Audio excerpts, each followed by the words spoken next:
So in the last class, we were on page 31. We saw that reading is a synthesis of perception and creation, and it supposes the essentiality of both the subject and the object. So we discussed these things. Now Sartre goes on to say that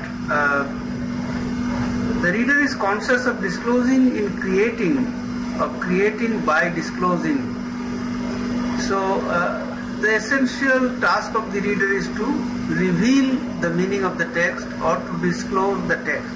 It is not necessary to believe that reading is a mechanical operation. So we were talking about this, that as light falls on a photographic plate and an image is created by chemical and mechanical operation, reading is not like that, and we are imperfect readers, and therefore if the reader is not intelligent enough, then the true meaning of the text or the meaning of the text will not be revealed. So what does the reader attempt to do? If he is inattentive, tired, stupid or thoughtless, most of the relations will escape him. He will never manage to catch on to the object in the sense in which we see that fire catches or doesn't catch. So the object is the literary object, the work of art, and the reader will not catch it if he is inattentive or stupid. He will draw some phrases out of the shadow, but they will seem to appear as random strokes. So Sartre says that an inattentive reader would try to look for a synthesis by creating a synthetic form with the help of discovering the functions of theme, subject or meaning. So these are the usual practices of a reader. When we attempt to study a text, we look for themes, we look for subjects, we look for meaning. Now all these words are put in single quotation marks, which means that these words themselves are not in the text. So the reader always tries to go beyond the text, which means that the actual words of the text often escapes him. So from the very beginning, Sartre says that the words are not important or not used for disclosing the text, but rather the silences in the text become important. Thus from the very beginning the meaning is no longer contained in the words, since it is he, on the contrary, who allows the significance of each of them to be understood. Who is he? The reader, who allows the significance of the words to be understood, and the literary object, though realized through language, is never given in language. A very significant pronouncement. The literary object is realized through language, which means that language is a kind of medium. The words are the medium by which the object is created or realized, but it is never given in language. The reader constructs an imaginary meaning or an imaginary synthesis of the text, and for that he does not require the words of the text. It is in his head, it is his fantasy. So on the contrary, it is by nature a silence and an opponent of the word. So the text which is realized by the reader is principally a silence and opponent of the word. Why? Because the words try to tie down the reader to particular meanings, but the reader always struggles to create a synthetic meaning out of the text, and therefore it is the silence that the reader sees in the text which fights with the words, which is an opponent of the word. In postmodern criticism, this idea has become more common. Beginning from, this attempt to look at silences in the text began long back with Lucien Goldman, the French critic who wrote important books on Racine, a book named The Hidden God. He also studied the silences. And then of course Rolla Barthes and others, semanticians, they look more and more for the silences, the construction, and the deconstructionist readers or critics, they also look for something which is beyond the words. Even the structuralists look for structure which is often beyond the words. So the idea in Sartre here that the reader makes use of the silences in the text, that is important. Derrida, for example, theorized that whatever the words mean or whatever were the intended meaning of the author, words often have opposite meanings, ambiguous meanings, and it is these opposite meanings from which a reader may construct a meaning that is simply opposed to what the author perhaps meant to indicate. So this kind of reader deconstructs the text. He gives the famous example of Plato's Pharmacy, his text. The word pharmakos in Greek means both medicine and poison.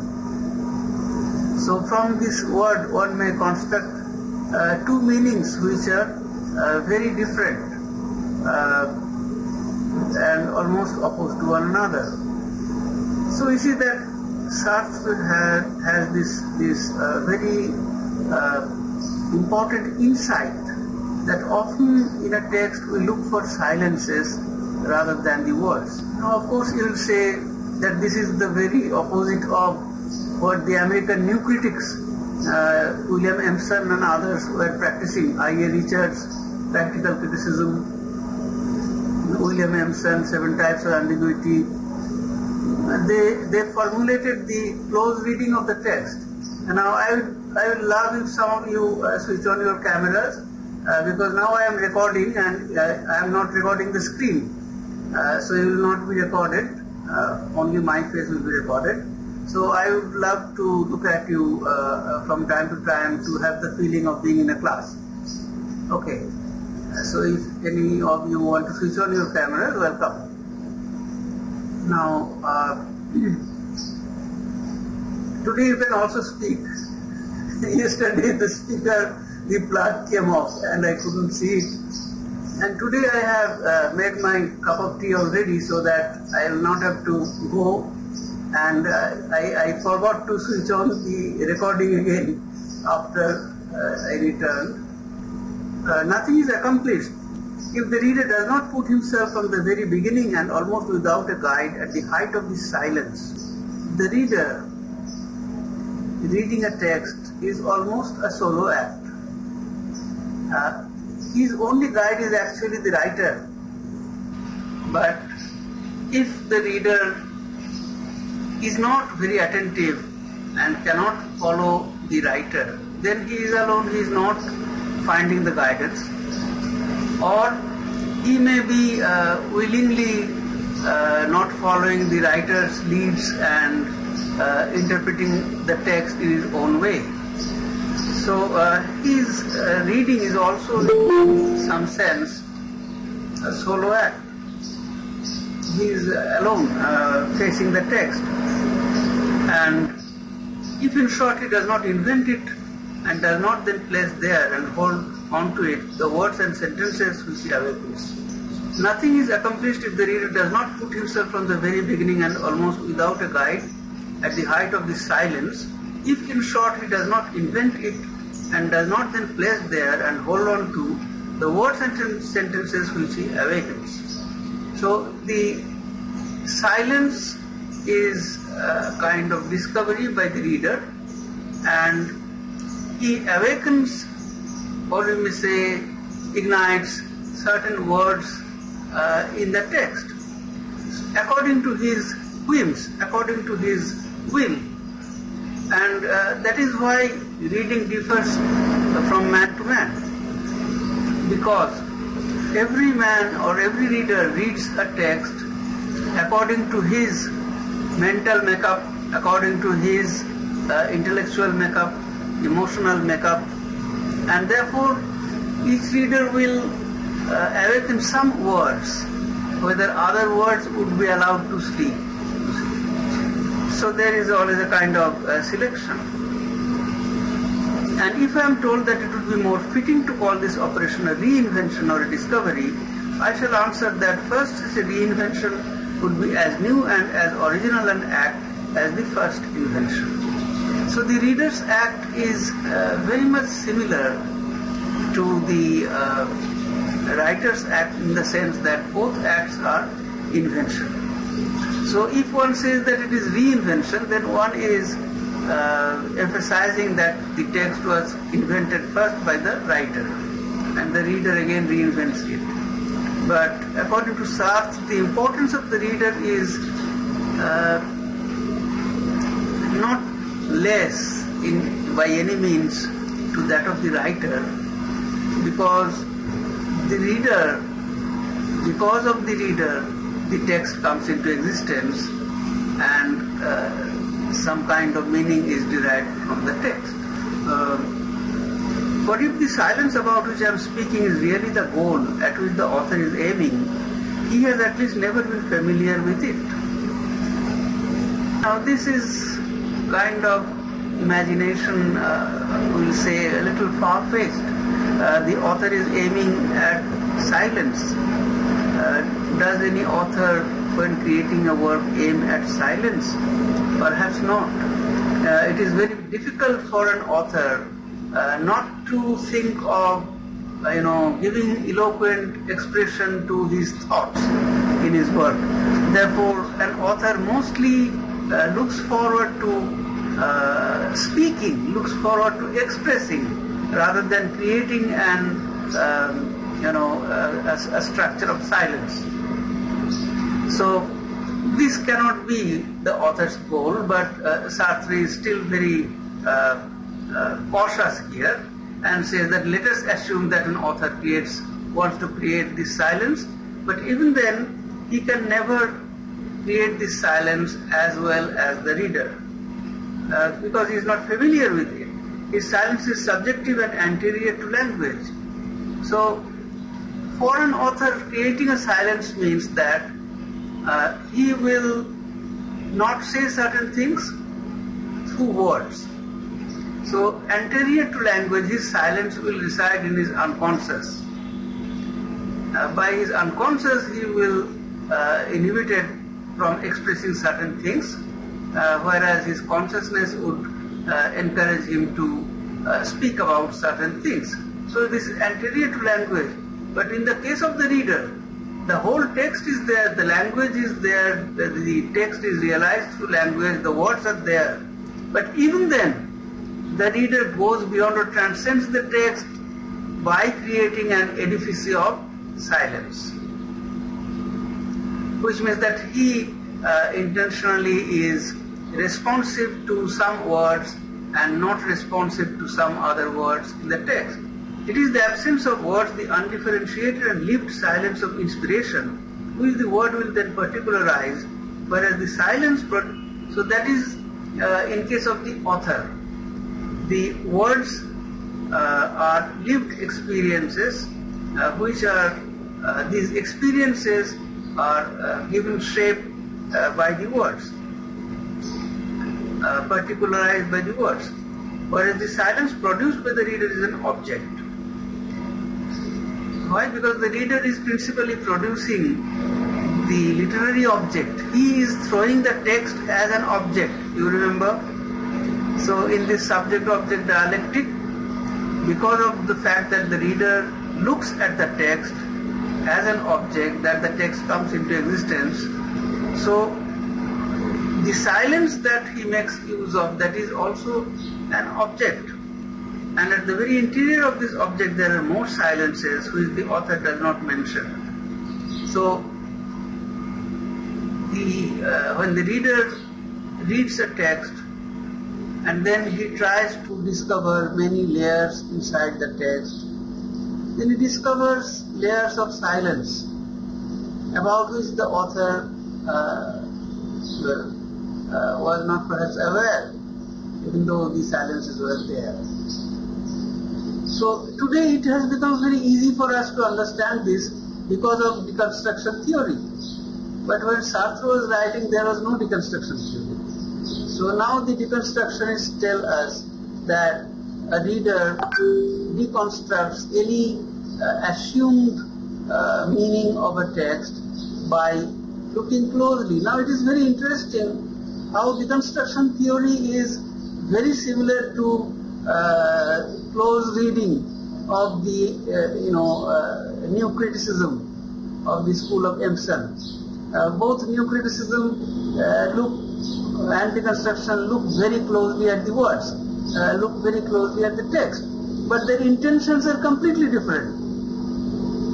Because the new critic would look at the words closely, write notes about them, and more or less dig up, kind of textual archaeology, we may say, about the words used in the text.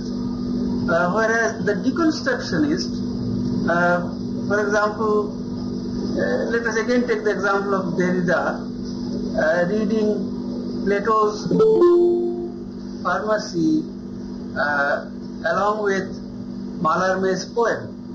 So when Derrida does that, he goes from Plato's text to Mallarmé's text. So he is reading two texts simultaneously. Now is it absurd? Of course not, because when we read any text, we are remembering many other texts simultaneously. So you are reading Coleridge, you remember Wordsworth, or some other poet. So in our mind, this kind of mix of works by various authors, poets continuously carry on. Simply we are not aware of this, or we do not want to emphasize this.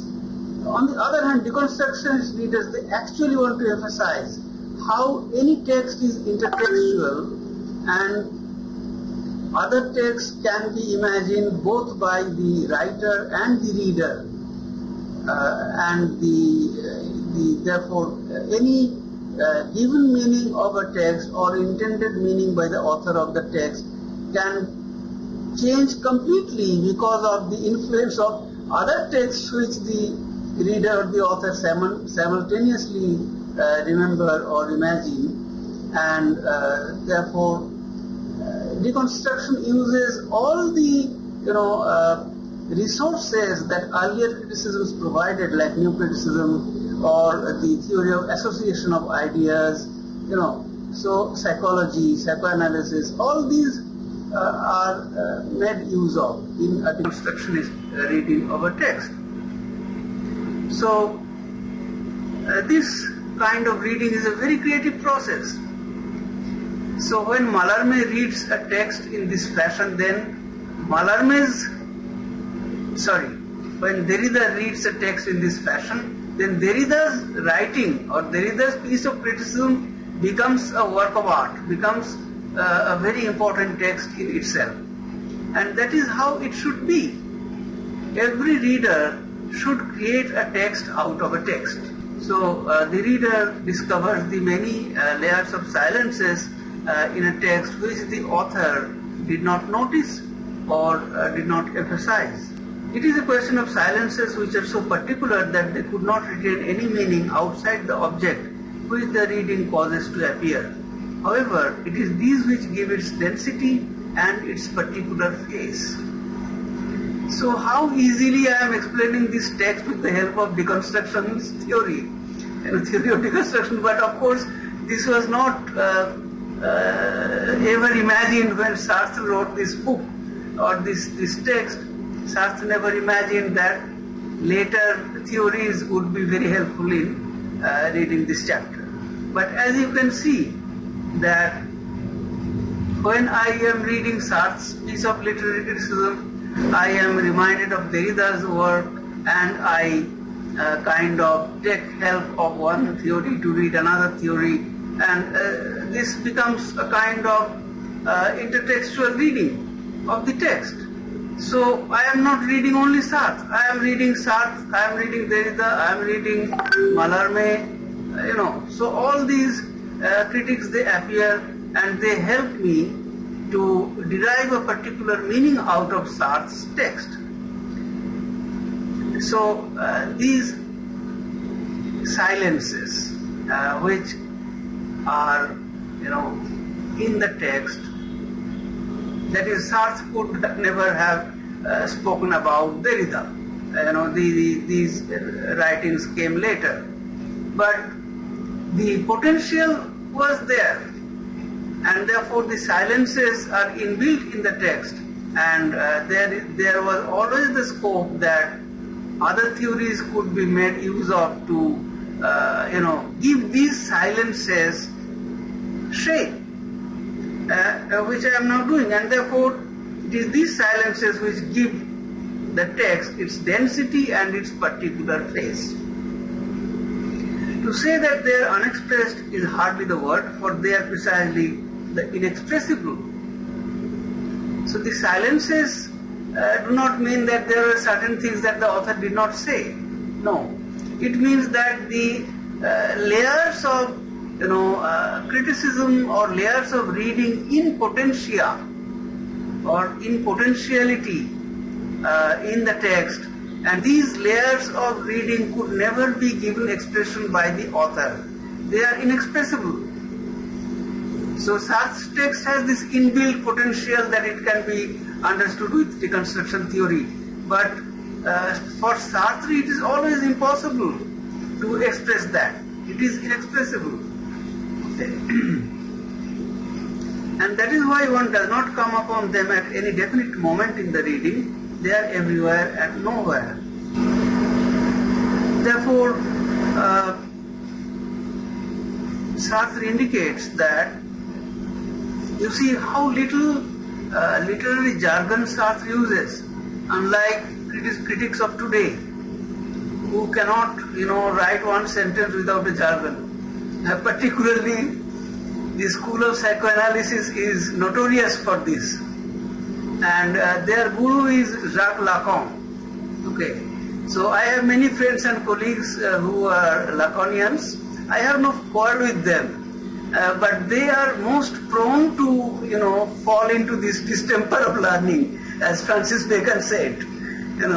So they are prone to fall into this weakness of using jargons. Now, why that happened? Because Lacan deliberately wrote in a very abstruse, dense language.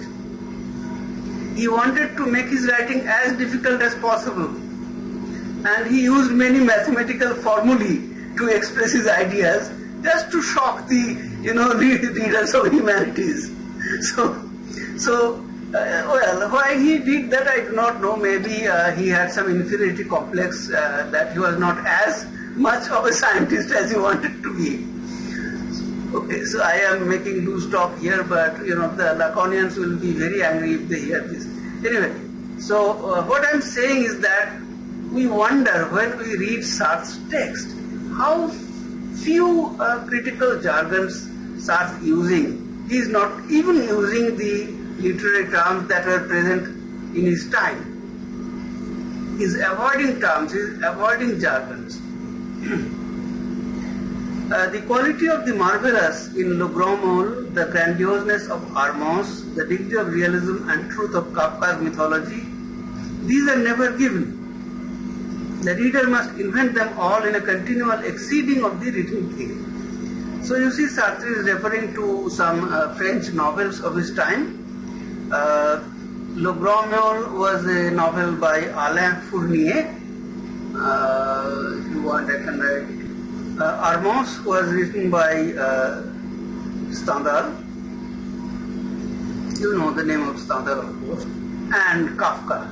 Now the realism, the degree of realism and truth of Kafka's mythology, So you all know that Kafka, the modernist writer who wrote particularly during the Nazi time, and his writings are very, very, what should we say, symbolic, closed. They need to be interpreted because they appear always to, hide things because Kafka could not write openly in the Nazi times. Therefore, he used a literary technique where everything is represented through a kind of symbolical representation.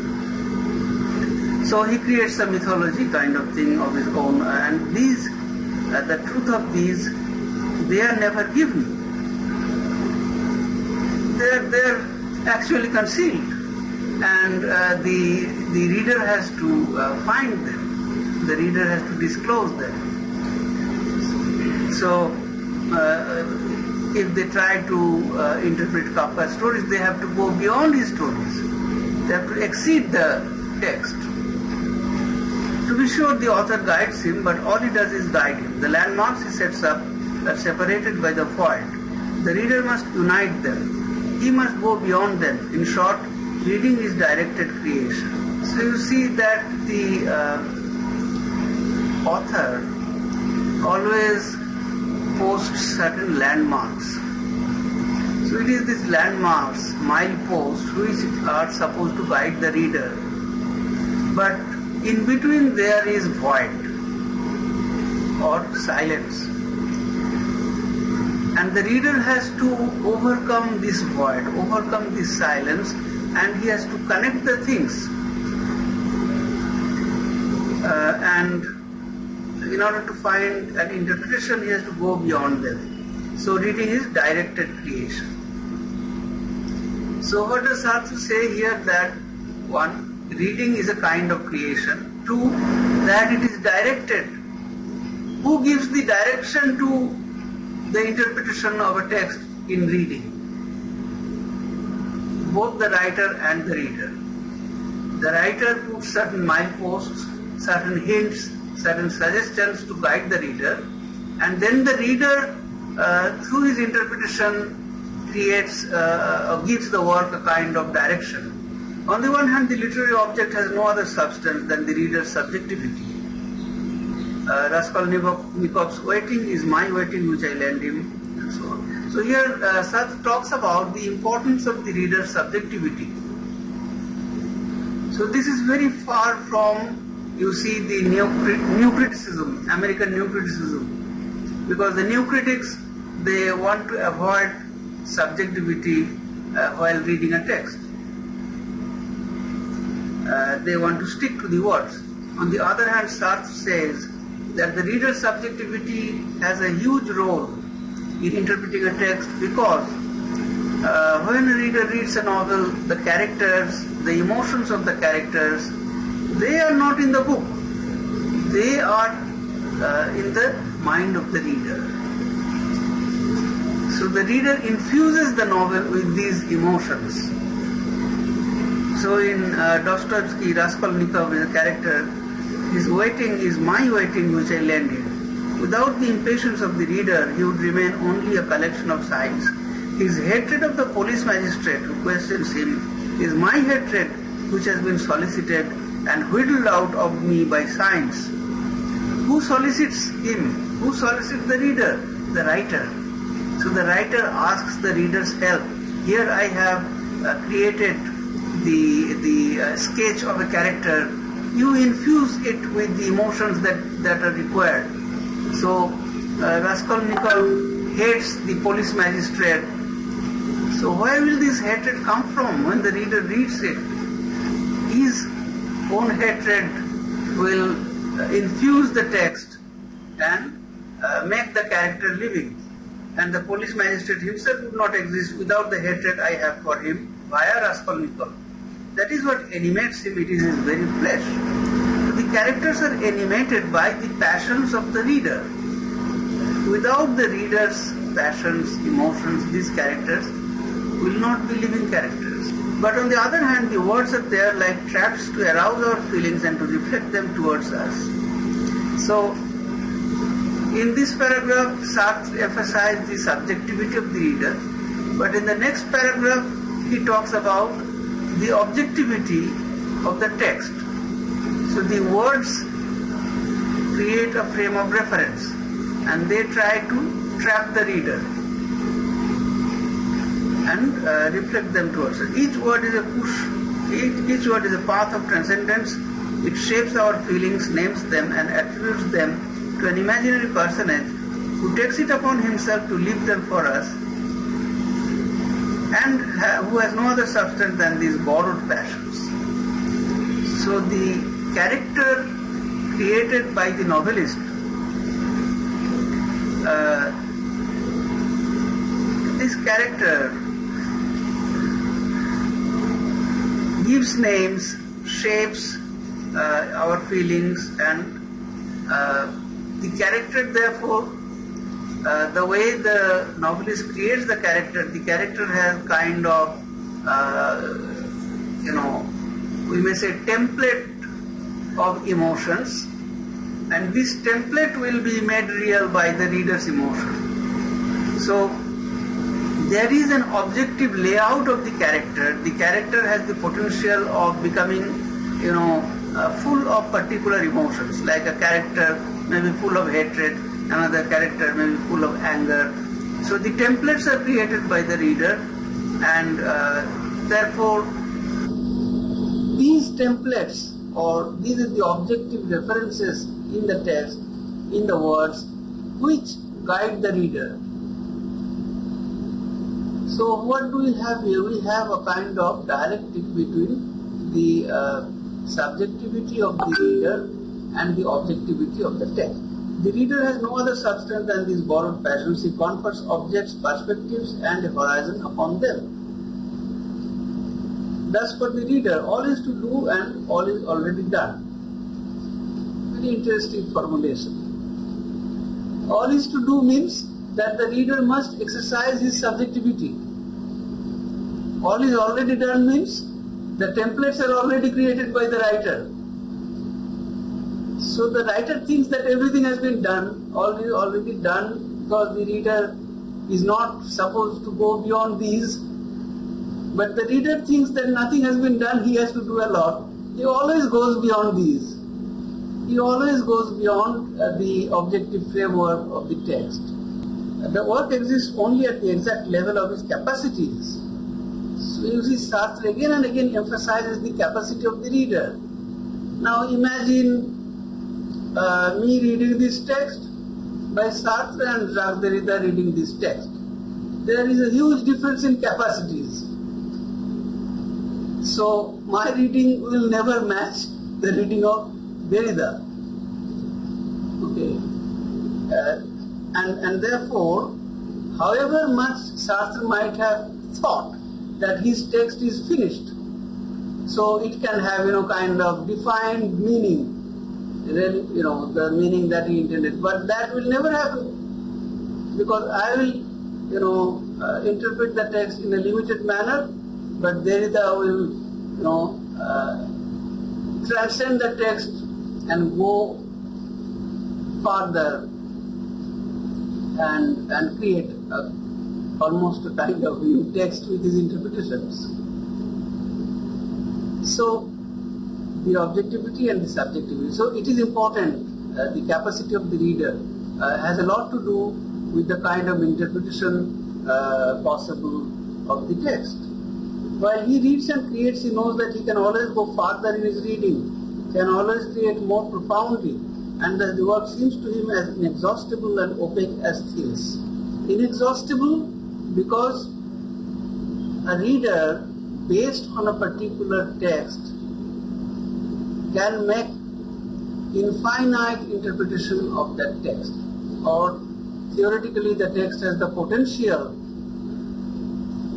How far it can be interpreted depends, or is limited only by the capacity of the reader. But the text has this potential. Maybe the reader is limited like me. But a good reader like Jacques Derrida will be able to, interpret it much better. So the reader knows that it is inexhaustible, and why opaque, why like a thing? Because when the reader can exercise his subjectivity, his mind upon the text cannot distract him any longer, or the text cannot disturb him, the text cannot guide him. It has become a thing, it has become an object.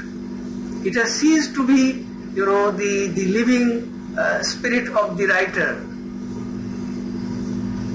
Well, in order to be a good critic or a good reader, the first condition is that the reader must not be overwhelmed by the writer.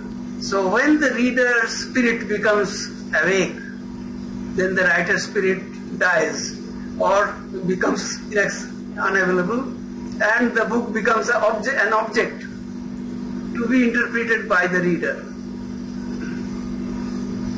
Okay, that is why it is a thing. It is a literary object. So what is in operation here? You can see the dialectic of subject and object, which was the crucial, foundational rock of phenomenology, as you remember from our previous discussions.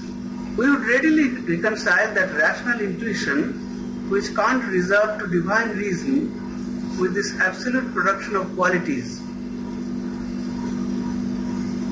which to the extent that they emanate from our subjectivity, congeal before our eyes into impenetrable objectivities.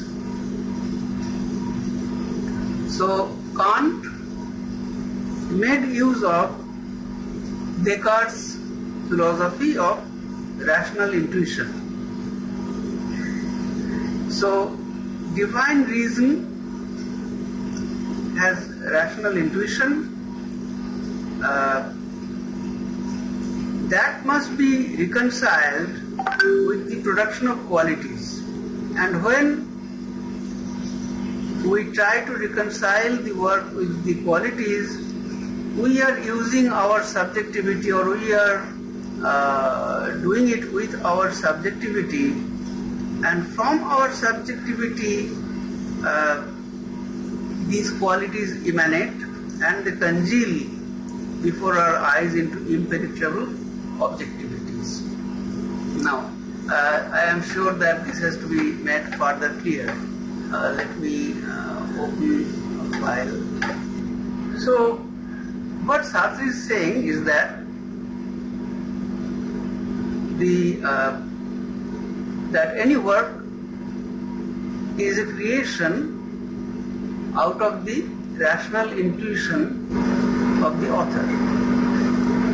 So Descartes had, theorized that reason is supreme, and reason finds reflection in the world.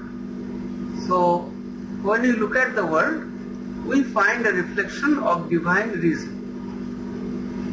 And when we try to interpret the world, then we use our limited reason trying to interpret it, sometimes with the rational intuitions. This idea was taken up by Kant. Kant believes that reason is the origin of certain concepts or principles. God is the ens realissimum, the most real being that must be assumed. I gave you these words in another file. Can you see it? So you have the summary. You can see it there also.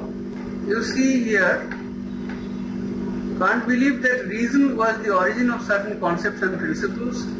One such principle is the ens realissimum, the most real being, or God. So deriving from Descartes' philosophy of rational intuition, Kant talks about the expression of reason as a principle, and the most real being is God, ens realissimum. The world is the manifestation of this rational principle. Similarly, work of mind is the objective manifestation of the subject or spirit. So, the objective manifestation of the subject or spirit, you see, Descartes believed that reason is supreme according to rationalist philosophy, but since Descartes also believed in God and following the Platonic tradition, he believed that God is the supreme reason, and Kant follows in his footsteps. So Kant also did not disbelieve God, but Kant, like Hegel, Kant also gives a different name because philosophers, they cannot say God. If they say God, then they will be similar to theologians. So the quarrel between philosophers and theologians is age-old, and it is famous. It was famous in the 16th century in Sorbonne. In Paris, Sorbonne was the university where all the great philosophers, scholastic philosophers, and theologians they were there, and there were two departments: the department of theology and the department of philosophy. And they always quarreled. So this great quarrel or great fight between theologians and philosophers, they, we may say, continue. And in the 17th century, Descartes did not stop believing in God because he was a philosopher. He did not stop believing in God. Now, Greek philosophers were another school altogether, because Greek philosophers were true philosophers. They were not Christians. Because no Christian can be a true philosopher. Because Christians believe in God, they believe in theology. But the Greek people, they had the intellectual health to assert godlessness, say, or to assert that there is some kind of transcendent truth, and we need not necessarily call it God. Now the Christians, they are always weak. They have been, they did not have the vaccine to fight against truth. So they always were vulnerable, and they always believed in God. Okay, so they are not as strong as the Greeks. So this, because of this, the Christian philosophers that we find in Europe, whether it is Descartes in the 17th century or Kant later, we see that they never, Hegel, the idealist philosophers, they never disbelieve God, because as Christians they cannot do that, but they give God euphemistic name. So Descartes calls God the world spirit, Kant calls God ens realissimum, that is the most real being. Now you realize that this is the Platonic idea, that God is the most real being, everything else is a shadow of God. So the later philosophers, Christian philosophers, they had to find euphemistic expressions for God. Okay. Descartes even tried to prove the existence of God with philosophy. And you know that the Renaissance was the time of this great battle, the 16th century, 16th and 17th centuries, when philosophers were desperate to try to prove the existence of God with the help of logic, with the help of philosophy. But the discovery of science and other things were predicting other things. So all that started with Galileo and Kepler, and you all know that all the scientific discoveries, they could never be digested by the Pope or by Christianity. And the philosophers also wanted to be good Christians and somehow prove the existence of God, but they found it very difficult. So At least in the 16th century in Sorbonne, the philosophers, there were philosophers like Peter Remus and others. I mean, they were Protestant, they paid lip service to Christianity, but basically they were following the Aristotelian tradition and like Francis Bacon, I mean, they tended towards more scientific approach towards knowledge. So Bacon, Remus and others. But all thinkers were not so bold, and they tried to, their principal task was to assert that there is no quarrel between theology and philosophy, that one may pursue the pure seeking of truth along with faith in God and Christianity and so on.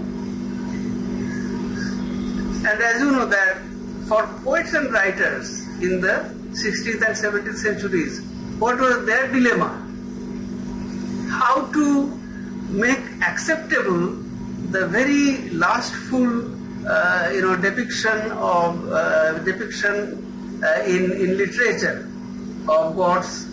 So the ancient criticism of Plato that Homer depicted the gods as lustful or full of anger, hatred, and so on and so forth. So the later writers, Christian writers, they tried to reconcile pagan myth with the Christian faith, which is again very difficult. So Job coming down to earth and raping, mortal girls. So how can that be given a Christian covering? But that is what they had to do. I mean, they tried to do. And even before that, I mean, when Christianity was basically Greek and Latin in the Roman period.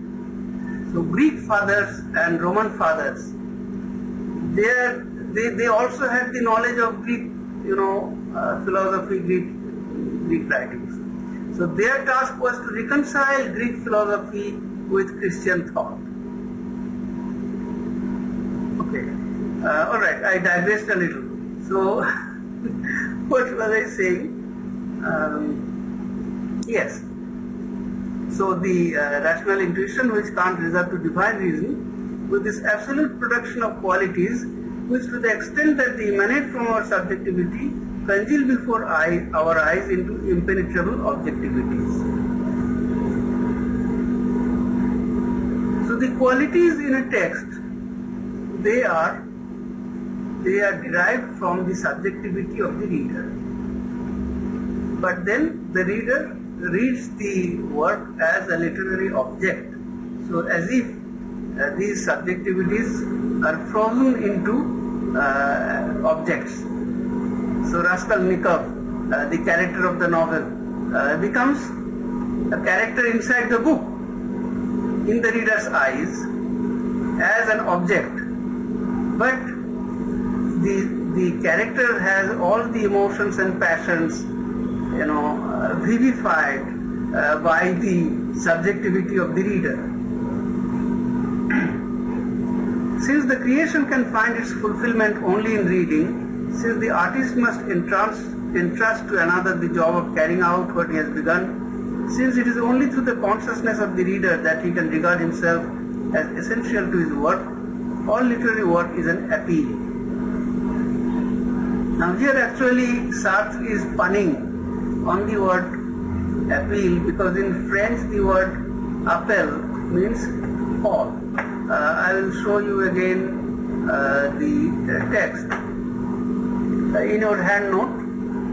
So you can see here, I am enlarging it a little here. To write is to make an appeal to the reader that he lead into objective existence, the revelation of which I have undertaken by means of language. Appel in French means both an appeal and a call. Sartre puns on the French word appel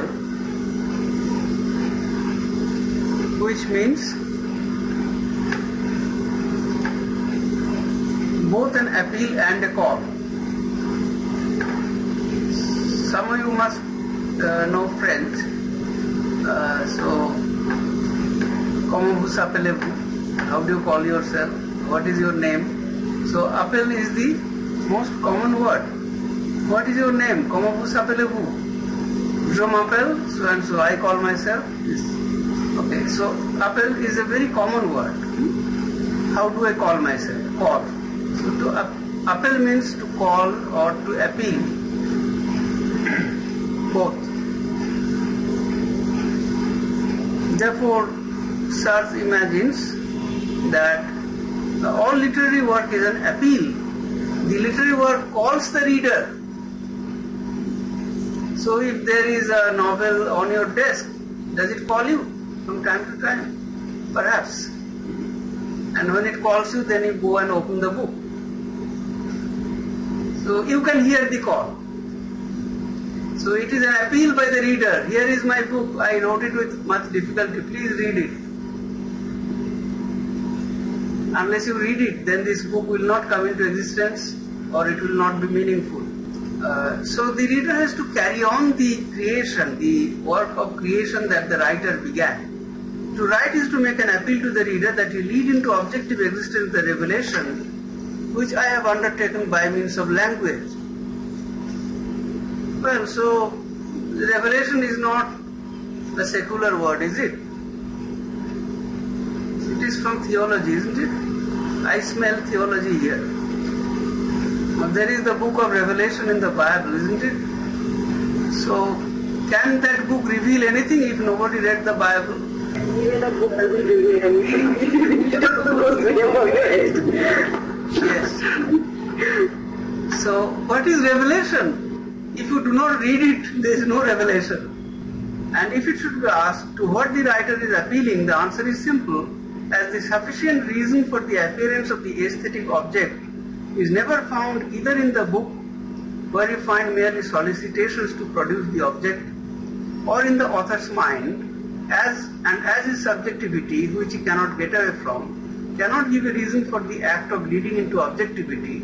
The appearance of the work of art is a new event which cannot be explained by anterior data. Sartre making a lot of claim here, lot of claims. So he is seeing that there is never sufficient reason of the appearance of the aesthetic object either in the book or in the writer's mind. The aesthetic object cannot even be imagined by the writer because his subjectivity permeates the book.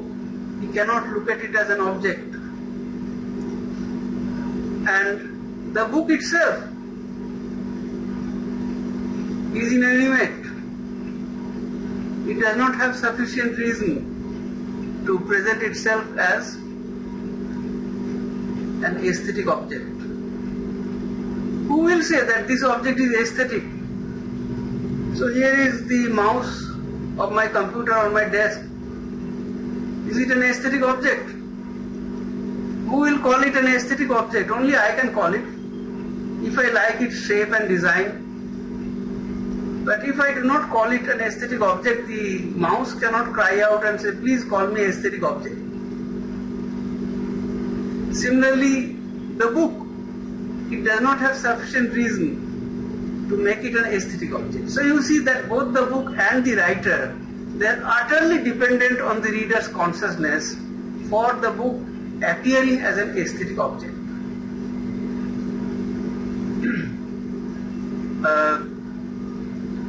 So the appearance of work of art is an event. When does that event happen? When I read a book. Then the book appears as an aesthetic object to me. So the writer can only wish that that event happens and the book appears as an aesthetic object to somebody.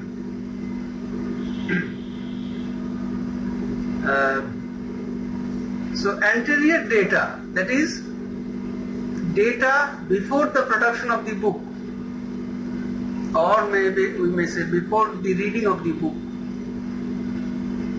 What is that data? The writer's subjectivity, the book as an object lying on the table or the shelf. These data, they cannot explain or they cannot help in the appearance of the book as an aesthetic object. The book can appear as an aesthetic object only to a consciousness, the consciousness of the reader. And that is an event which perhaps the writer wants, the book does not want. I am not very sure if books have desires. I think that they don't have. So, this event is desired. Thus, the writer appeals to the reader's freedom to collaborate in the production of his work. So, Sartre harps on this word that book is an act of collaboration between the writer and the reader. Now, Sartre talks about, or he makes use of Kant's theory of hypothetical imperative and categorical imperative. Now, you may ask why Sartre is making this troublesome for you by using, other philosophers' ideas. Now, Kant's ideas were very influential, and particularly his notion of the categorical imperative. Let me see.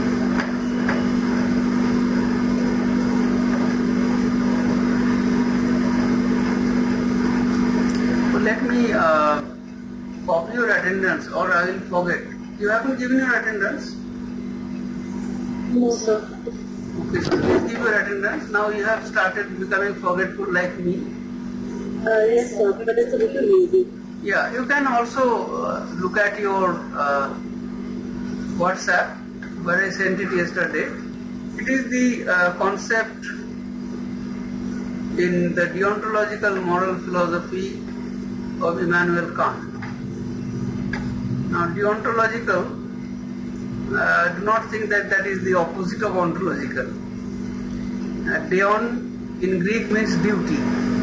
So, philosophy about duty, that is deontology. Okay, which means that it is in the realm of ethics. So Kant wrote this groundwork of the metaphysics of morals in 1785. It is a way of evaluating motivations for action. According to Kant, sentient beings occupy a special place in creation, and morality can be summed up in an imperative or ultimate commandment of reason, from which all duties and obligations derive. So, morality is an imperative. It is an obligation, or it is a duty. He defines an imperative as any proposition declaring a certain action to be necessary. Hypothetical imperatives apply to someone who wishes to attain certain ends. For example, I must drink something to quench my thirst. I must study to pass this exam. So, categorical imperative, on the other hand, denotes an absolute unconditional requirement that must be obeyed in all circumstances and justified as an end in itself. Act only according to that maxim whereby you can at the same time will that it should become a universal law. So categorical imperative is a universal law. It is not an imperative like, I am thirsty, I must drink a glass of water. So when you feel thirsty and you want to drink a glass of water, that is imperative for you. You must drink it or you will get dehydrated. But it cannot be universal. That is, all people in the room must not drink a water along with you. So you see, according to Kant, I must study to pass this examination. Well, this is imperative for you, not for me. So this is a hypothetical imperative, according to Kant. But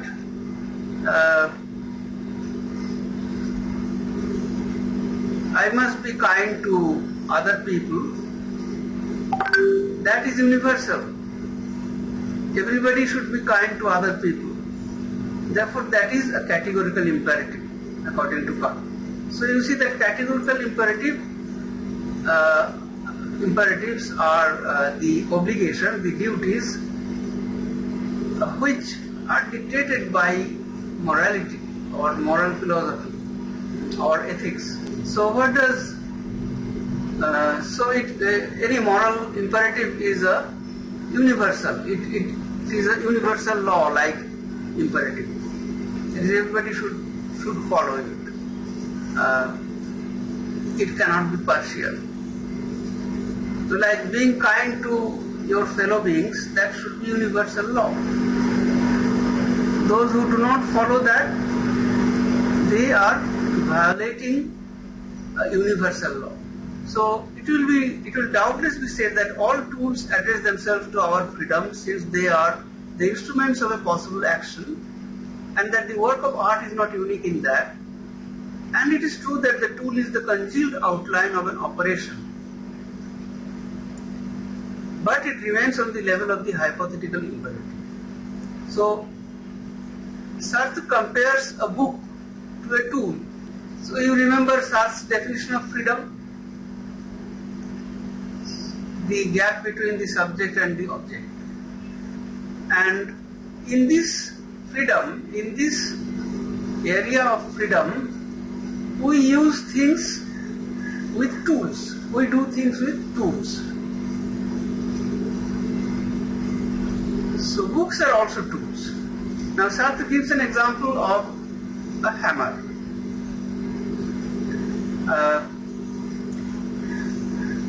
I may use a hammer to nail up a case or to hit my neighbor over the head. So how you use the tool, that is your freedom to choose. And the tool is the congealed outline of an operation, which means that the hammer is something which has frozen in it the possibilities of how it can be used. So the operations are already, in the realm of potentiality, in the realm of possibility. So you see a brick on the street, you already know what are the potentialities of the brick. You can throw it towards somebody's head, or you can pick it up and use in building.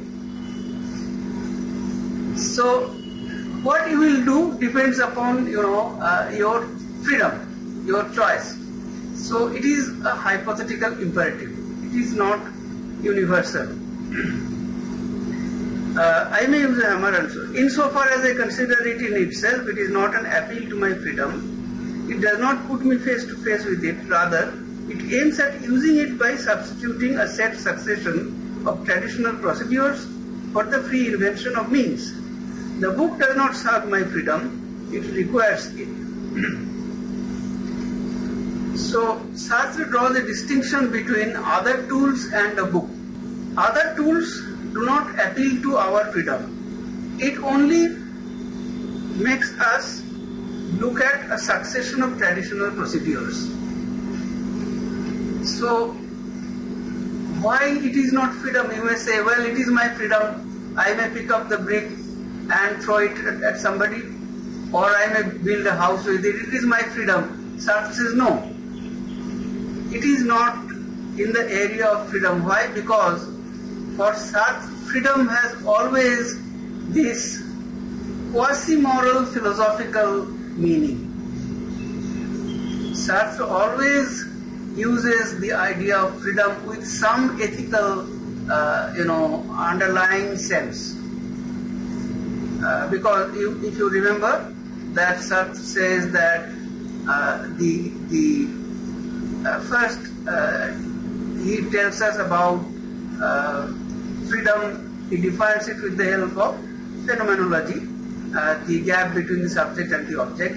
Then he says that every writer is situated in such a situation that he has the freedom and he can use writing, he can write for making everybody free. So it is imperative upon him. Now when Sartre imagines that freedom is imperative upon the writer to make others free, that imperative is in Kantian terms categorical imperative. It is not hypothetical imperative. So if Sartre uses the notion freedom with respect to writers, this freedom always has an underlying sense of moral or categorical imperative. And therefore here Sartre says that the book is not similar to other tools. It does not serve my freedom, it requires it. So in the case of the brick lying on the road, Sartre says it is not appeal to my freedom. I am only reminded of a tradition or succession of procedures. What tradition? I have seen plenty of people picking up stones from the road and throwing that at others. And I have also seen people building houses with bricks. So it is not really a question of freedom, it is a question of following a particular tradition. So now you may say that we have caught Sartre here. He is not very correct, because it is also a sort of freedom. So when he is saying that the book does not serve my freedom, it requires it, he is not totally in conformity with the way he defined freedom, and he defined our existence, our being, as always activating or using our freedom. So we may accept this. We may say that Sartre here is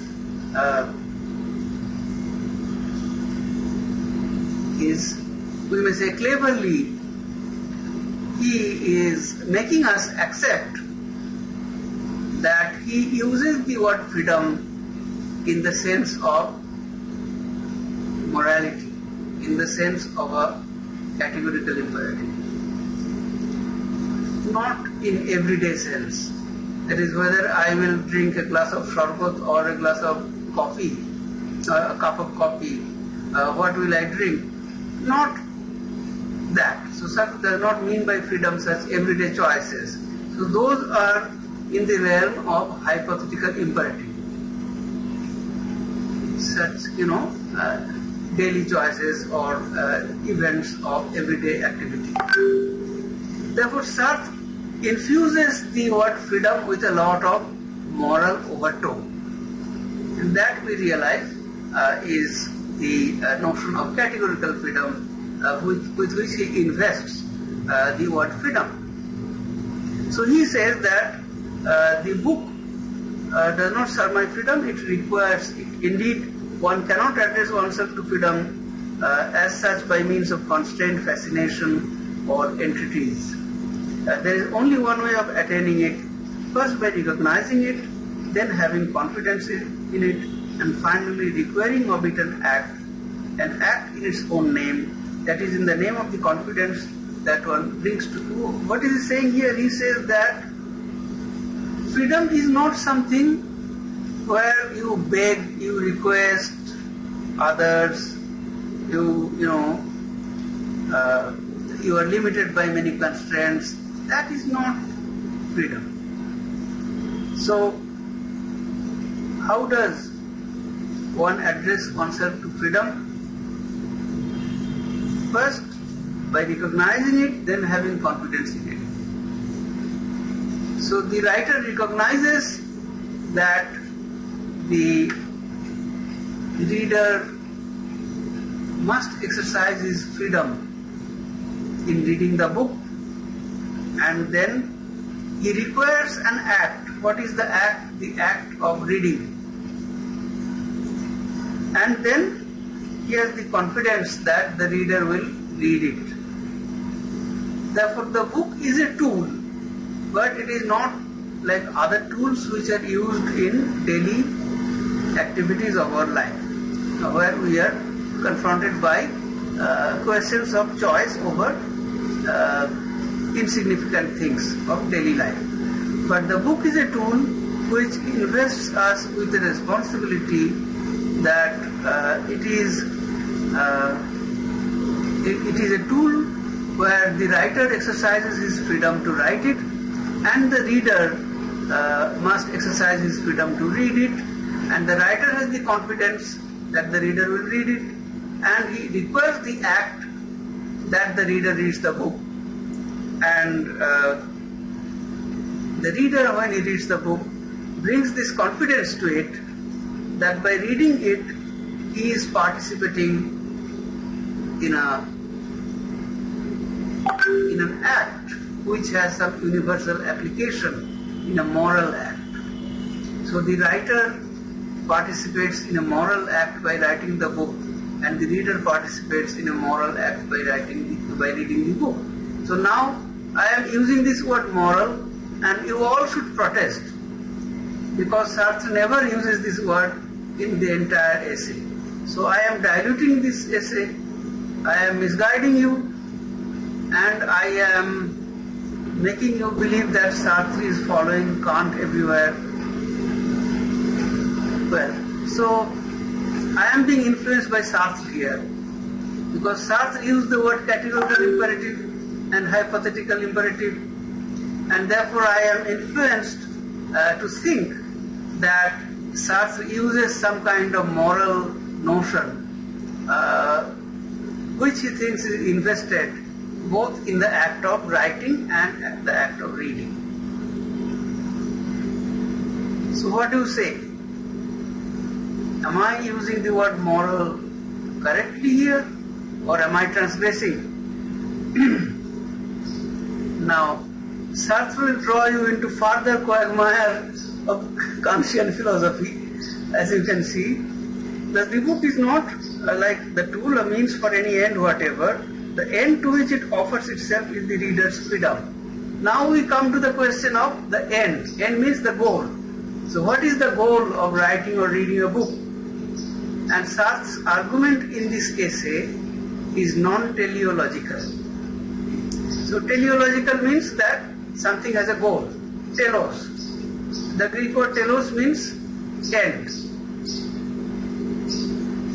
So teleology means that something has a goal. But Sartre says that art does not have any goal. It is non-teleological. And does this idea sound familiar to you? Have you ever heard of this idea that art does not have any goal other than art itself? Yes, you heard about it in Art for Art's Sake theory. And Sartre himself will explain here the difference between his approach and that of the Art for Art's Sake approach. So I direct you to the text that I have given you, the summary of Whyright, the non-teleological argument. If you have it in your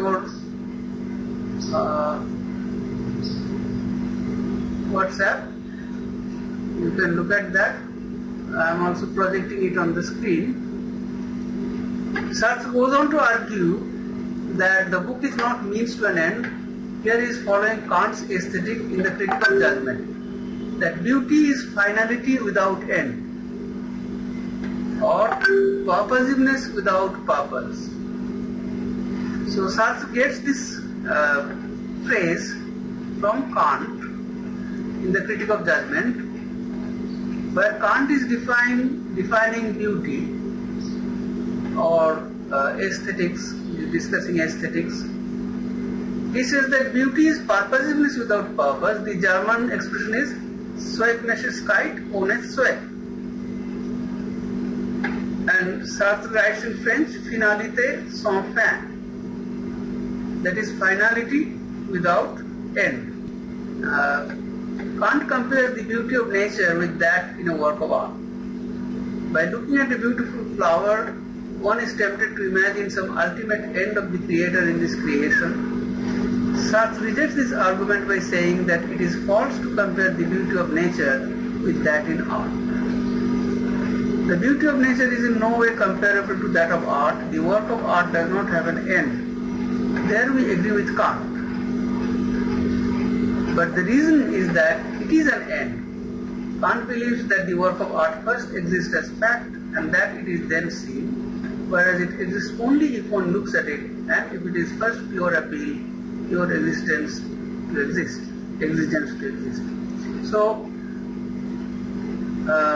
Sartre both appeals to Kant's definition of the purposelessness of a work of art in his appreciation of aesthetics, but he also differs from. So, the beauty of nature, and the Kantian expression finality without end seems to me quite inappropriate for designating the work of art. So Kant thought that a work of art is like a beautiful thing in nature, like a flower. So a flower in nature does not have perhaps any end, but we think that its creator, when he created it, when he took so much care to create it, to make it so beautiful, he must have had some end in mind. Now you can see that Kant was corrupted by Christian thought, with apologies to Mohini. So, in fact, in the 17th century, there is a whole tradition of meditations, a genre of writing called meditations. The English writer Joseph Paul has a book of meditations. What are meditations? That the writer looks at nature, goes outside and looks at a flower, or looks at a butterfly or anything beautiful or ugly, but it always reminds him of God, the Creator. And then he meditates on God and he writes about the Creator. So that is the genre of meditation. So you see, Kant was influenced by this because of his Christian upbringing, and he, of course, cannot say what purpose is there behind the creation of a beautiful flower. But he imagines that God is like man, and therefore since man does nothing without a purpose, so God also must be doing things with a purpose. And if he does not have any purpose, then it is still purposiveness. Purposiveness without purpose. Okay. So, which means that we have a feeling that there is a purpose behind the creation of the flower, but we cannot understand what it may be, and therefore we are limited by only to the understanding of the purposiveness. We cannot go beyond that. We cannot know the purpose. So we feel that there is some purposiveness in this. Okay. So Kant formulates it as purposiveness without purpose, and then with analogy to natural beauty, he speaks about works of art and thinks that works of art also is a thing of which the end is not always clear. So Kant applies this his judgment about beautiful things in nature to works of art. So he tried to judge works of art similarly with beautiful things of nature, and speaks of purposiveness without purpose in a work of art. So how do we level Kant in aesthetics? Does he support art for art's sake, or does he support didactic literature? He is in between. Because when he says there is purposiveness in a work of art, he is didactic. But when he says that it is purposiveness without purpose, that is the ultimate purpose cannot be understood, then he is close to the position of the art for art's sake theory. So he is in between. And it is here that Sartre disagrees with Kant. He says that the beauty of nature and the beauty of the work of art are not the same. And therefore you cannot use the same judgment for works of art and beautiful things in nature. The beauty of nature is in no way comparable to that of art. The work of art does not have an end. There we agree with Kant, but the reason is that it is an end. So Sartre says that the work of art is an end in itself. It does not have an end. That is, Sartre negates teleology. So Sartre's argument is non-teleological. He says that a work of art is not prepared, is not created with an ulterior end in mind. But there his agreement with Kant comes to an end. He agrees with Kant only so far, thus far. And then he says that it is an end in itself, which Kant does not see. Why? Because Kant believes that the work of art exists in itself. And then later it is seen by others. Whereas Sartre says no, it does not exist until and unless a consciousness works upon it. So there lies the difference. The Kantian formula does not account for the appeal which resounds at the basis of each painting.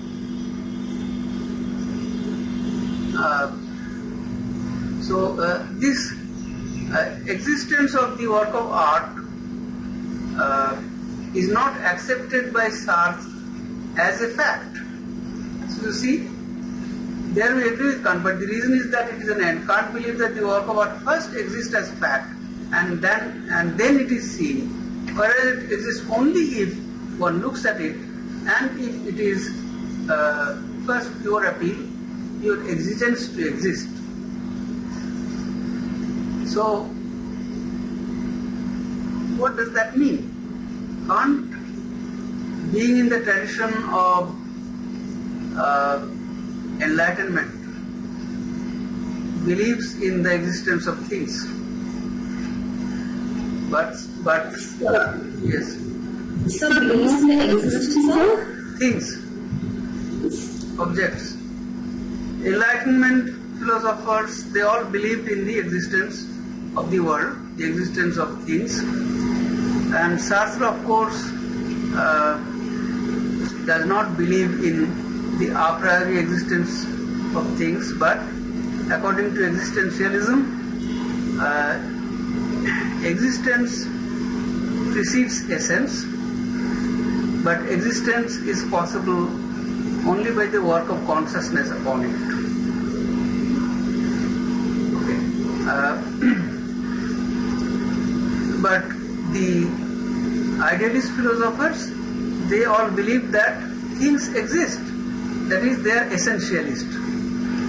They do not think that existence depends upon consciousness. So they think that the essence of things are already there. They are given fact. Like the realists of the old times, like the Platonists, that the essence of things, they are there. Okay, so Sartre does not believe that the work of art can exist as a fact. It comes to existence only when one looks at it. So here Sartre is relying upon Husserl, phenomenology. And if it is first pure appeal, pure exigence to exist. So, exigence, what does it mean? Chance. appeal. So a thing calls out to you, and if you happen to look at it, then by exigence, by chance, it comes into being. So I have so many books that I brought from the library there on my shelf, but I never look at them at all. Year after year, I don't read them. I don't pick them up. So they are calling out at me, but of no avail. So they do not have the luck. So the appeal is there, appel or call. The appeal is there, but the exigence, the chance is not there. So the work or the book will not come into existence until I pick it up and read it. It will not come into existence for me. It is not an instrument whose existence is manifest and whose end is undetermined. So here Sartre's argument is against teleology, that something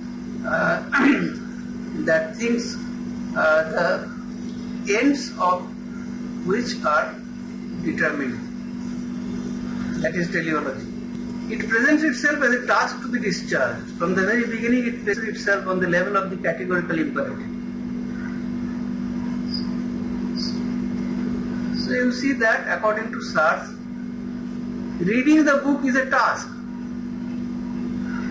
Now that is according to me also, or according to us also. We also think that it is our task to read the books that are there in our syllabus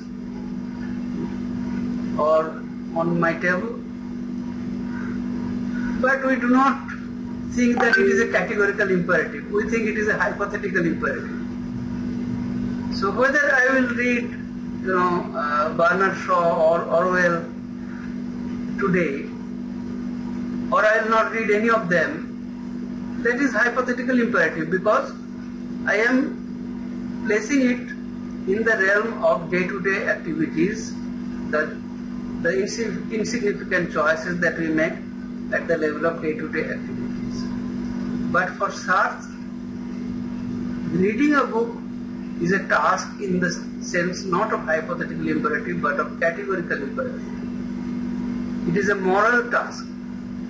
Like for the writer, writing a book is a moral task, moral within brackets, within third brackets, because I am using it without knowing whether I have the license to use it or whether the author wanted to use it. So I am using the word moral because I believe that Sartre here is using a Kantian notion of categorical imperative and is saying that writing and reading, these are in the realm of categorical imperative. So writing and reading, these are serious affairs. They are not for entertaining ourselves. I pick up a book, a fiction, and read it and I am entertained. So for Sartre, these are serious affairs. By writing and reading, we participate in our act of freedom, where we try to enhance freedom for everybody, because freedom cannot be achieved unless it is achieved in totality. Therefore, for Sartre, it is a choice, it is an imperative in the realm of categorical imperative.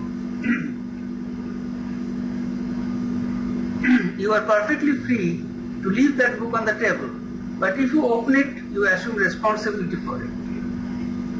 You see how Sartre uses this word of responsibility. Now, do we feel like this? When you open a book, do we feel responsible? We don't, because we are casual readers, we are imperfect readers. But Sartre says that if you open a book, you are immediately engaging with the writer. The writer is calling out to you. You must read and judge the work, and you must, enhance or carry on the writer's purpose of enhancing freedom for humanity by reading the book. Because you are going to give the book its meaning and so on, so making it useful.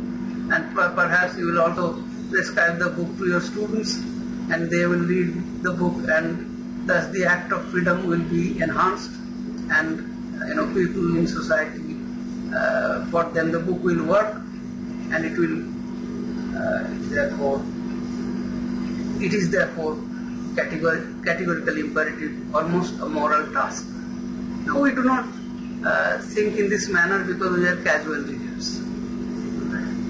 So Sartre has a philosophical basis or a philosophical thought behind writing and reading of books. For freedom is not experienced by its enjoying its free subjective functioning, but in a creative act required by an imperative. There you see, Sartre is indirectly criticizing us for reading books only for entertainment. He is saying that freedom is not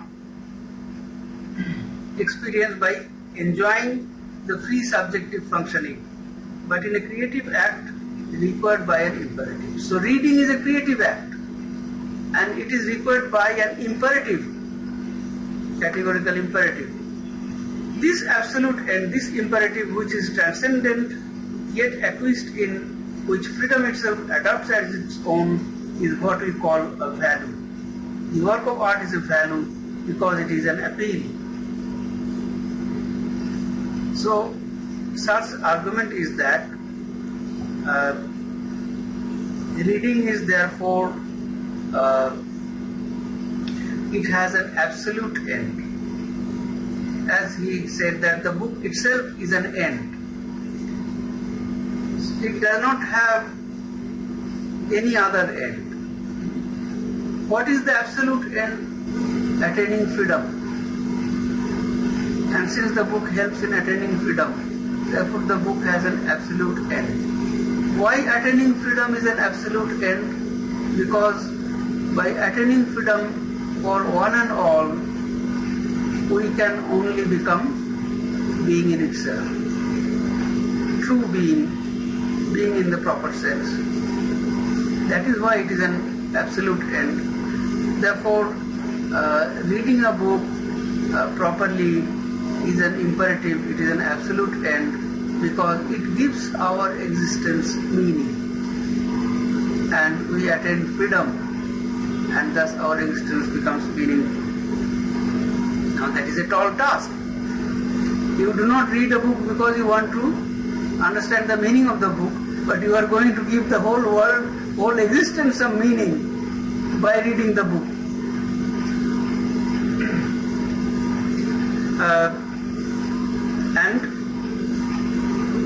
Freedom adopts this book, this imperative, which is transcendent yet acquiesced in.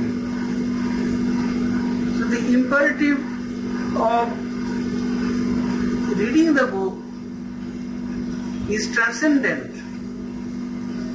Why transcendent? Because it is not generated in the reader itself that he must read the book. It is beyond him. It is provoked by the writer. It is provoked by the book.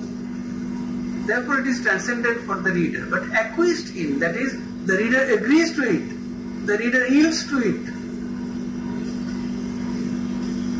And why does he yield to it? Because he feels that it is a moral value. Now how does Sartre manage to say so much without using the word moral?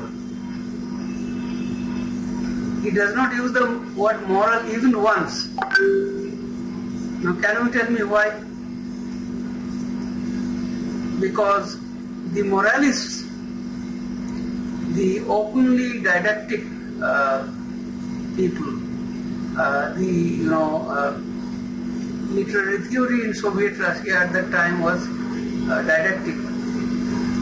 They were moralists. The church is moralist. The idealists have made a lot of use of moralism. Sartre does not want to base his morality on idealist philosophy. So he does not even use the word moral. Like Kant, who also does not use the word moral, but he uses the word moral. The very title of his book has the word moral, but he kind of veils it with terminology, phrases, which is the usual habit with philosophers. So Kant uses the word categorical imperative, and Sartre finds it useful because it helps him to convey the same idea of morality without using the word moral. So, however, he uses the word value because the word value is neutral. Unlike the word moral, which is not neutral, the word value is neutral. So he says that the work of art is a value because it is an appeal. Therefore, this theory of reading or judging books, it is not openly didactic, it is not teleological, that books are written with an ulterior purpose or motive. But at the same time, it manages to give the raw philosophy of existence or existentialism a coating of. Now, where does he get this idea of morality? Existentialism philosophy, as far as it is derived from phenomenology, there is no discussion of much of morality there. There is the discussion of subject and object in phenomenology. He gets this idea from communism, but he is able to not be didactic in the manner of the communists, nor openly preaching moralism like religion, like the church, or like idealist philosophers. But at the same time, he is able to invest the act of writing and reading with value, with morality. As far as he says that art has no end, it is an absolute end in itself, his position is similar to the theories of the art for art's sake. But in this essay, he says that Gautier, the romantic French poet Gautier, foolishly called it art for art's sake. What Gautier should have said is that actually he should have said that art is an absolute end in itself. It is a value. It is imperative that beauty is created in works of art because that enhances, in the position of attaining value. that helps us in attaining value. So Sartre criticizes Gautier for that. So he says that art for art's sake is a failure to properly formulate the raison d'etre of a work of art. Raison d'etre means reason of being, raison d'etre of the work of art, and therefore it becomes a blind and meaningless pronouncement that art is for its own sake, which does not mean anything, because it is people who live on this world. Everything is for the sake of the people. Nothing can be for the sake of art or science or anything else. So, but you see that Sartre is not very hard on art for art's sake. His criticism is not very sharp. So basically, he is kind of advocating this endlessness or art without purpose, without end, this idea, this non-teleological idea. But he thinks that art should not be without end because it is an end in itself. Why is it an end in itself? Because it places us in a situation where we can realize our freedom and we can help everybody gain freedom. That is why it is an end in itself. So he avoids both being an aestheticist and being a didactic critic. But at the same time, he does not give up on value. He upholds value. I mean, have you been able to follow? Like Sartre's position is not very easy to follow. But without the help of Kant's philosophy, I think that Sartre would not have been able to manage to talk about value without using the word moral. So Kant helps him a lot here, but he also makes it clear that he does not agree with Kant all the way. So Kant's position is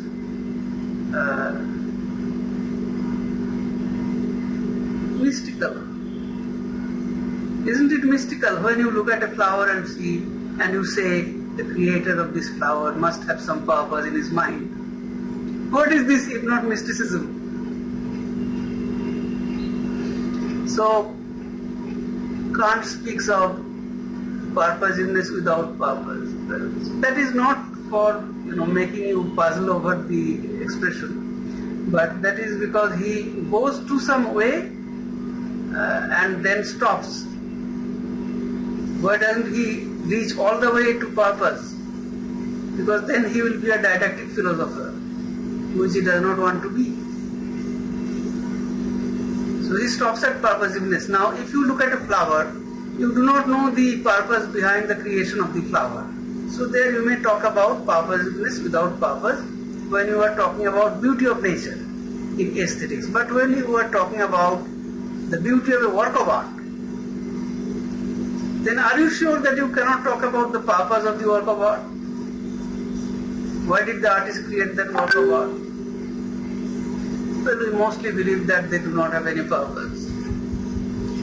But we don't know. Maybe the artist's purpose was to sell that work of art and buy his ration, buy his food and clothing. So we love to idealize things, and we are afraid of being called a moralist or a didactic.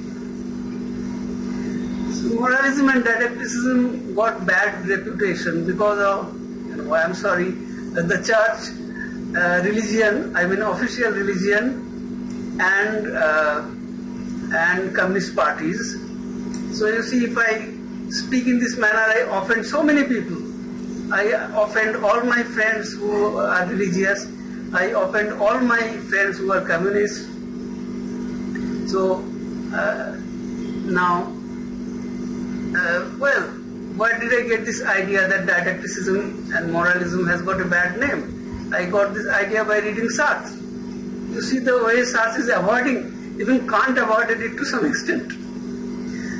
So they are avoiding it like plague. So that is where I got this idea. You cannot blame me. Okay. So beginning from the 19th century, you see this art for art's sake movement. We are familiar with Oscar Wilde. We are familiar with Baudelaire, French decadent literature in France. So that is part of bourgeois literature, decadent literature, the Bohemians, and they all rant against utilitarianism.